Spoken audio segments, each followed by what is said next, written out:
నమస్కారము. నా పేరు గీతాంజలి. నేను మూడో వార్డులో ఉంటాను.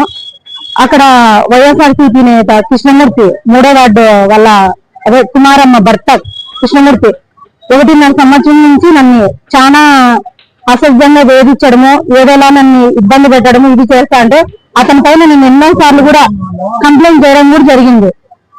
అతని మీద కంప్లైంట్ చేసినామని చెప్పేసి మా ఇంటికి ఉన్న కుళాయి కనెక్షన్లు, మా ఇంట్లో బండి తగలగొట్టడము అట్లా చాలా ఇబ్బంది చేస్తున్నాడు. అతని పైన చర్యలు తీసుకోవాలని ఎస్పీ సార్కి, మీడియా వాళ్ళకి కూడా నేను కోరుకుంటున్నాను. మార్నింగ్ సార్ పొద్దున మనుషులు పంపించి ఎలా పడితే అలా కొట్టించినాడు సార్. ఇక్కడ జుట్టు పట్టి ఆ కారం చల్లడము కళ్ళలోకి. నేను కూడా మార్నింగ్ సార్ నాకు ఏదో హైకోర్టులో పని ఉంటే మార్నింగ్ వచ్చినాను. రావడంలోనే గొడవ పెట్టుకున్నారు. మొన్న కూడా సార్ వాళ్ళు పిలిపించి కన్సల్ట్ చేసినారు సార్. మీ ప్లేస్ ఏదైనా ఉంటే నువ్వు తీసేసుకోమ్మా అని చెప్పి అన్నారు సార్. అది అతని కృష్ణమూర్తి అందరినీ రెచ్చగొట్టి పక్కన ఇంట్లో అతనికి అనుకూలంగా 2 ఇళ్ళు ఉన్నారు సార్. వాళ్ళందరినీ రెచ్చగొట్టి ఎలా పడితే నన్ను ఎంత అసభ్యంగా మాట్లాడామో, ఎంత పడితే అంత అసలు చెప్పలేను అట్లా మాటలన్నీ మాట్లాడిస్తున్నారు. వేణుగోపాల్ నగర్ సార్ 3వ వార్డులో ఉంటాం. సరే 15 మంది వచ్చారు సార్. నేను ఒక్కదాన్ని ఆడపాపని రాళ్లతో కొట్టడము, జుట్టు బట్టి లాగడము, మొన్న చైన్ గోల్డ్ చైన్ ఉంటే అది కూడా లాగేస్తున్నారు. కళ్ళలో కారం కొట్టి సార్ కూడా మొన్న కూడా కంప్లైంట్ చేసిన ఎవరికి సిఐ సార్ కూడా సిఐ సార్ ఏమనలేదు సార్. చాలా సార్లు కోర్టు నుంచి కూడా తన వాళ్ళ పైన కేసు కట్టమని కూడా నోటీసులు కూడా పంపించాను సార్. ఇమ్మన్నా చూసామంటారు, ఏం చర్యలు తీస్తారు సార్. వాళ్ళకే సపోర్ట్ చేసి మాట్లాడుతున్నారు.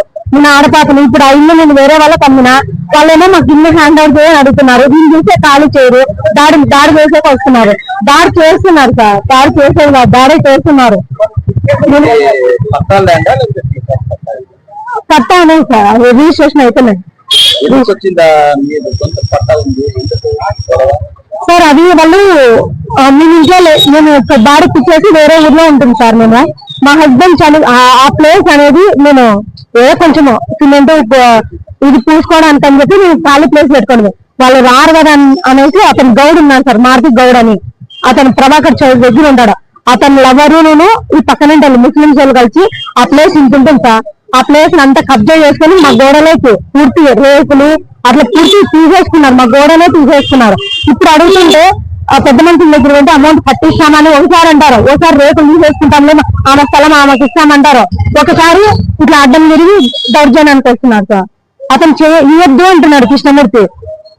నేను చూసుకుంటాను, మీరు ఏం చేస్తారు ఆమెను పెట్టి ఇది చేయండి, కంప్లైంట్ చేయండి, మా నాన్నదే తప్పుడు కేసులు పెట్టిస్తున్నాడు. కృష్ణమూర్తి అనే వ్యక్తి వచ్చినాడా మీ ఇంటి దగ్గర? వచ్చినాడు సార్. వీడియోలు పెట్టినాం, మీకు కూడా గొడవకి వచ్చినాడు సార్. ఆ విషయంలో వీడియోలు కూడా పెట్టినాము, మేము సార్ వాళ్ళకి కూడా పెట్టినాము. కంప్లైంట్ కూడా చాలా సార్లు చేసిన. ఇట్లా చేస్తున్నాడు అనేసి సార్ వాళ్ళు ఏం పట్టించుకోలేదని వాళ్ళ భార్య కంప్లైంట్ చేస్తే నా ఇంటి దగ్గరికి వస్తావని చెప్పి నా మీద తప్పుడు కేసు కూడా పెట్టించాడు 1 టౌన్ లో. ఎక్కడి సార్ మీరే చెప్పండి. ఇది ఎస్పీ సార్కి రాకపోయి నాకు న్యాయం చేయాలని కోరుతున్నాను. మీరు కూడా మీడియా వాళ్ళు కూడా, నేను ఆడపాపని భర్త చనిపోయినాడు, చిన్న పాప, నేను సమస్యల్లో ఉండే పోలీసు వాళ్ళకి కూడా తెలుసు, సార్ వాళ్ళకి కూడా మీరే న్యాయం చేయాలని కోరుతున్నాను సార్. గీతాంజలి సార్.